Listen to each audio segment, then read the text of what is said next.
Welcome back to another episode of Up Next in Commerce. I'm your host, Stephanie Postles, CEO at Mission.org, and today we have Caila Schwartz joining the show, who's a Senior Manager of Consumer Insights and Strategy at Salesforce. Caila, welcome back, because you've already been here before. Round two. Thank you for having me again. Yeah, super stoked to have you back. So today, I heard we're talking all about 2022, which is great because I haven't done that yet. I haven't gotten to pull out the crystal ball and see how we can be thinking about helping brands and what they should be thinking about. So I'm glad you're here, and I would love to kind of hear first, what's top of mind? Like, what's the most important thing you all are thinking about for next year? Yeah, absolutely. Well, there is so much going on. And, every year there's a whole new set of challenges. 2022 is not going to be any different. One of the biggest challenges I think that brands and retailers are going to face in 2022 is all around the cookieless internet. This has been talked about, throughout the entire 2021. Yeah. But this will truly be a reality in 2022 because we know that Google is officially sunsetting cookies in the new year. And so really what this means is that the battle for first-party data will be in full effect. And so brands and retailers, and really any organization, needs to be thinking about how they're going to collect first-party data, and not only collect it, but then store it in a way that they can actually use it for actionable insights, as well as providing a great seamless experience across all consumer touch points. So, one of the things that in terms of data collection strategies that will be really important are loyalty programs. We also think that social will play a really huge role in the battle for first party data, because we know that consumers are more social than ever these days. And it's really going to come down to organic social engagement as well as influencer marketing. And then, going back to the old standby emails, as well as SMS, push notifications, really that one-to-one relationship with your consumer, how you're going to build that and how you're going to encourage consumers to give you their data in order for you to provide a great experience for them. Yep. Yeah. We've heard a lot of people talking about that on the show. I mean, when it comes to thinking about social media, like how would you kind of pull them through to even get deeper data and insights? Like what are some mechanisms maybe that you've seen? Because when I think about like Instagram or Facebook or wherever, you can kind of get a bit of first party data, but not as much as maybe if you had their email or phone number, So like, How do you think about kind of like, what does the ideal state look like to really have that access? Yeah, well, you're not going to get a ton of data off of these social media platforms.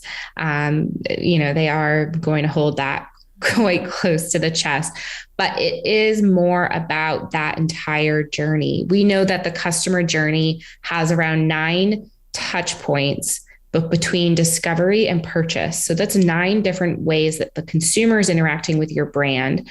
And many of those ways you're not even aware of. And social, we found, is a very important tool across 3 points of the consumer or customer journey, from discovery, research, and then post purchase process. So including service. So, when we think about the role that social plays, it's not going to be your primary mode of first party data collection, but it's merging that data with the data that you do have to understand your consumer, understand their wants and needs. And then it's also really important to think about how you're going to provide that in-channel experience, not just from a marketing perspective, but commerce and service as well. So if you're providing in service or service in channel, how you're merging those records back to your own data in order to maintain that consistent experience and keep your records clean and updated is going to be critical. So it really is about having that one source of truth about the customer. We know that this is really hard to do. Marketers, commerce executives, everyone struggles with having a lot of different data sources across a lot of different in a lot of different places, and they're not talking to each other. So this is going to be top of mind, I think, for nearly every executive out there going forward. Yeah, completely agree. When it comes to, getting first party data, is there any cool things that you've seen brands or companies doing where you're like, oh, that's an interesting way to try and, get that first party data and get that relationship going, maybe in a more unique way than, others are doing it? Yeah, well, yeah, I think the biggest opportunity right now is through that traditional loyalty program. Mm-hmm. And I say traditional because loyalty programs have been around forever. But we know that today the modern consumer expects so much more out of a loyalty program. So it's not just about collecting points, right? It's about experiences. It's about new and unique ways that you can deliver what the consumer expects out of that relationship. And so I think we'll see more loyalty programs headed into market, but the ones that will survive and do really well are the ones that are innovative and find innovative ways to engage their customers and collect that data. And it really is about it's a two-way street, right? If the consumer's giving that data up, it really is up to the brand and the retailer to compensate that consumer for the data, and any additional data that you ask or prompt them for. Again, it's about a give and take between the consumer and the brand and retailer. And so I think that the clear winners in that space will be really, really innovative. Yeah. Yeah. We just had the North Face on the show, and they were talking about their loyalty program and how they were basically reinventing the entire thing and testing a bunch of pieces within it. So they're like, yeah, we're going to maybe give away this experience, or maybe rentals like for snowboarding and skiing, and just testing each piece to be like, how many people actually show up and want to get these rentals or want to sign up for this experience. And it was cool to see how they're essentially flipping the entire program on its head and seeing how they should rebuild it from scratch, which is awesome to hear about. Yeah. And I'm seeing so many more, retailers and brands out there like rethinking their loyalty program. And I think one of the best examples of a loyalty program that I think speaks to the market or their audience really well is the Sephora loyalty program. It's been around for a really long time, but what's unique, what they did really well right out of the gate was that they understood that their audience craved that community aspect. And so they've built their program around that community, and the beauty community in particular is really strong. And we know that Gen Zers are at the cusp of all of the changes and innovation happening there, and they really capitalized on that.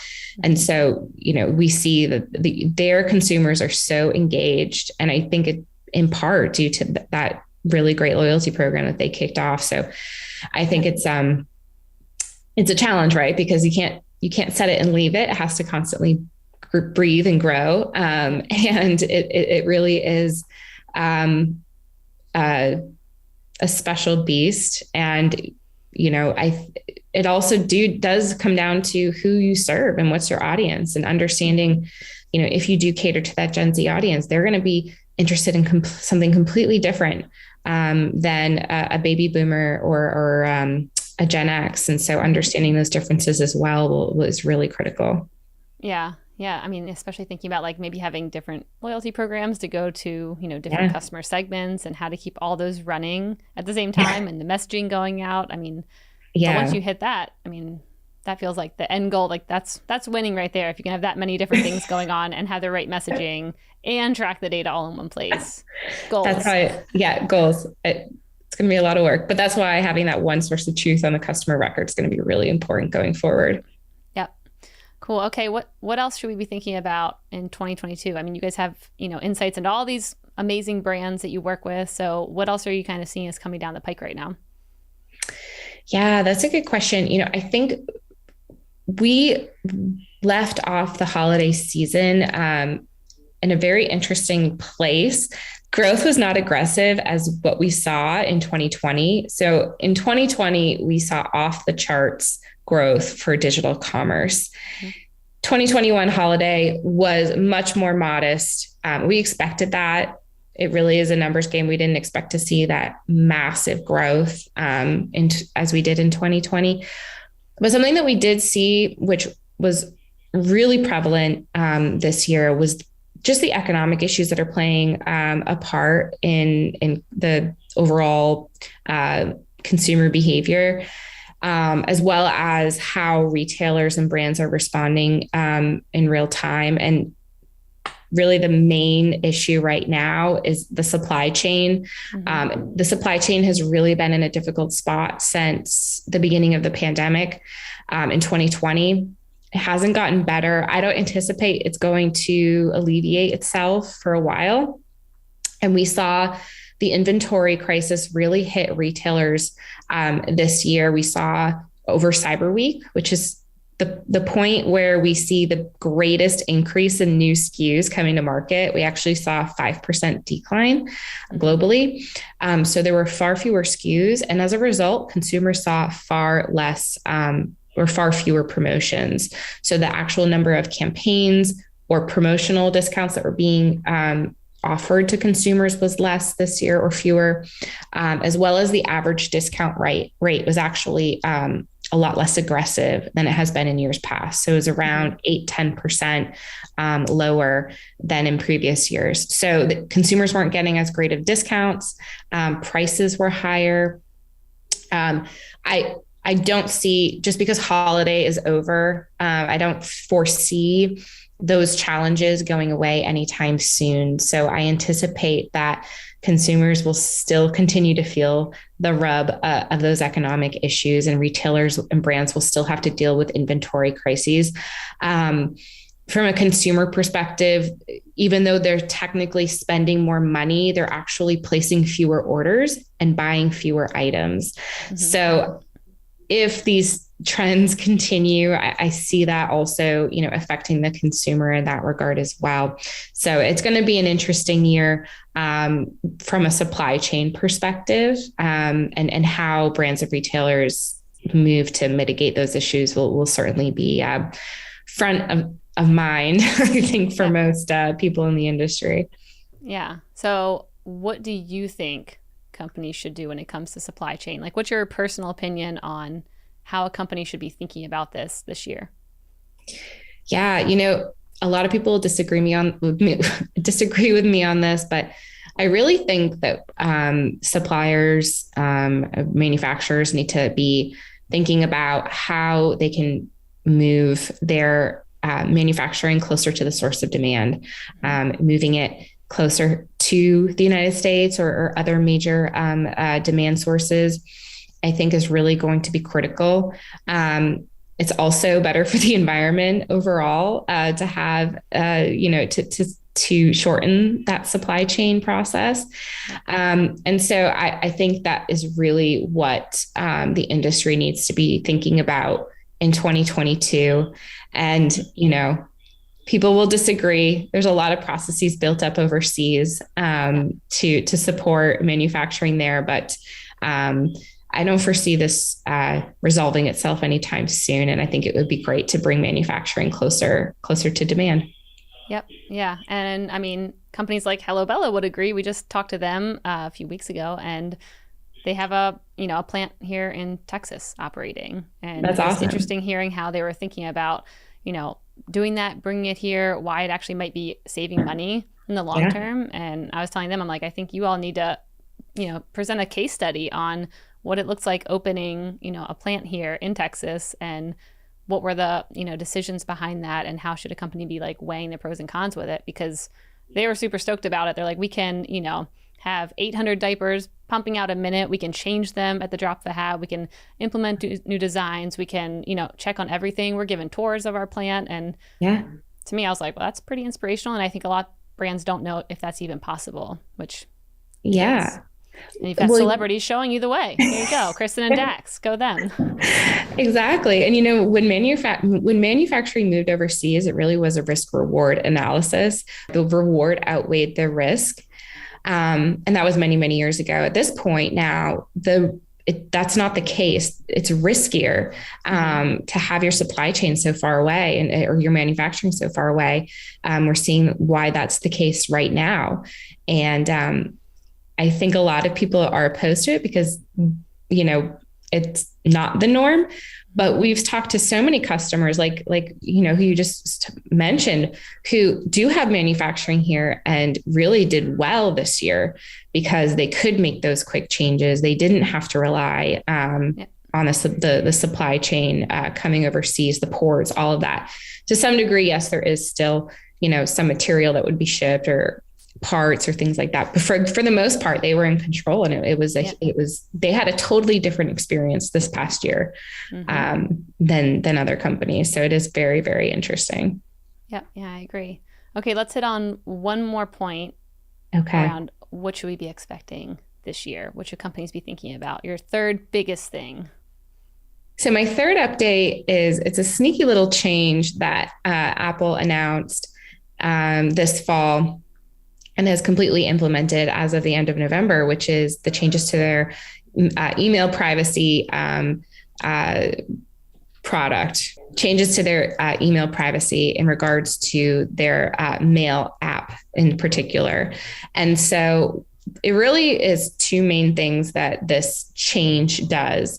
It essentially for consumers or Apple users that manage their email through iMail, whether or not it's a Gmail account or whatever, Apple will automatically mark those emails as opened or read, even if they were never opened. So nearly all emails will look like they've been opened. And then the second part of it is that Apple will auto-generate an email address for consumers that sign up for a new product or service. So there's two real components here. It's how that's going to affect your marketing strategy, and also how that's going to affect, your customer data if you have all of these email addresses floating around for one single customer. So when we think forward to 2022, how that's going to affect your marketing strategy could be quite significant, especially if your marketing strategy is built around or includes open rates as a metric. So one of the things that we're recommending is don't build your marketing automation strategy on open rates. Open rates really aren't a great metric, even regardless. But click-through rates are really what you should be focusing on. So if any part of your marketing automation includes open rates as a trigger or opens as a trigger, or if it's part of your overall scoring strategy, I would definitely change that now. That is definitely step one. And the next component is really going to be, how do you improve engagement within the email itself? So thinking about how you can embed forms or click-throughs, like what type of engagement or content can you provide in the actual body of the email that will make readers click or tap or engage. That's really going to be critical for improving those click-through rates in this new reality that Apple is forcing on marketers. So those are our two biggest recommendations.